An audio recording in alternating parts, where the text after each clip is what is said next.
اگر ہم کبھی کسی کی محنت کو جج کرنے لگیں تو ہم سب سے زیادہ اس بات کو سوچیں گے کہ دن بھر مزدوری کرنے والا انسان سب سے زیادہ محنتی ہے، نہ کہ وہ شخص جو اے سی روم میں بیٹھ کر لوگوں سے کام کرواتا ہے۔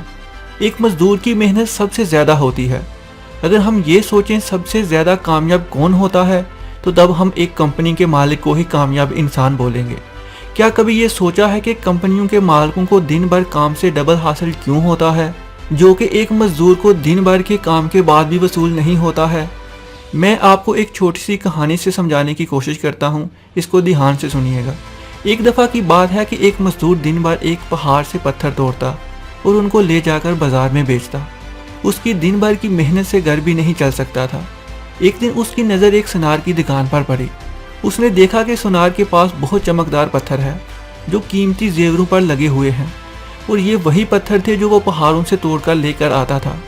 سونار ان کو زیورات پر لگا کر بہت زیادہ قیمت وصول کر رہا تھا۔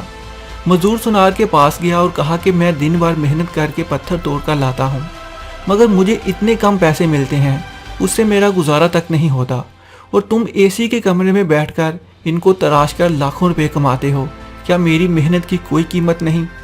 سونار نے اسے بتایا کہ کسی چیز کی قیمت اس کو حاصل کرنے سے نہیں بلکہ اس کو خوبصورت بنانے سے وصول ہوتی ہے۔ جو پتھر تم لاتے ہو اس کی قیمت لوگوں کی نظروں میں کچھ بھی نہیں، بلکہ اس پتھر کو خوبصورت بنانے سے لوگوں کی نظر میں اس کی قیمت بڑھ جاتی ہے۔ انسان بھی ایسا ہی ہے، اس کی بھی کوئی قیمت نہیں۔ اگر دن بھر بیکار پھر کے اپنا وقت ضائع کرتا ہے تو لوگوں کی نظروں میں اس کی کوئی قیمت نہیں ہے۔ بہتر ہے کہ اپنی قیمت بڑھاؤ، اپنے آپ کو خوبصورت بناؤ۔ چیزوں کا مول اس کی ضرورت اور خوبصورتی سے ہے۔ محنت اور ضرورت تمہاری محرومیوں کو ختم کرنے کی سب سے بڑی دوائی ہے۔ اگر محنت کرتے ہو اس محنت کا استعمال نہیں جانتے تو تمہاری محنت بھی اسی مزدور کی طرح ہے جو دن بھر محنت کرتا ہے اور اپنی ضرورت پوری نہیں کر سکتا۔ بغیر سوچے سمجھے کوئی کام کامیابی نہیں دیتا۔ کام وہی کرو جس سے مکمل فائدہ اٹھانے کا ہنر جانتے ہو۔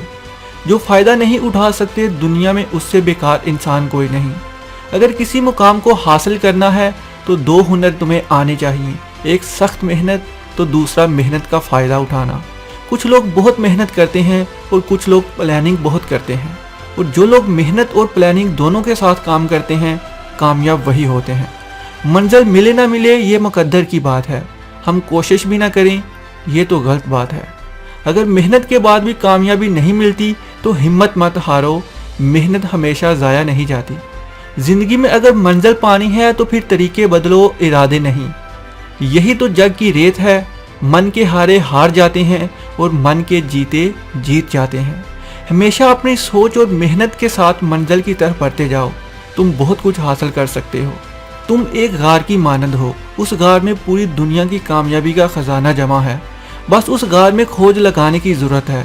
اس میں سے نکلنے والے خزانے کو تراش کر خوبصورت بنانے سے ضرورتیں پوری ہو سکتی ہیں، پھر تمہاری کامیابی کی قیمت خوبصورت مہنگی چیزوں کی طرح بڑھتی جائے گی۔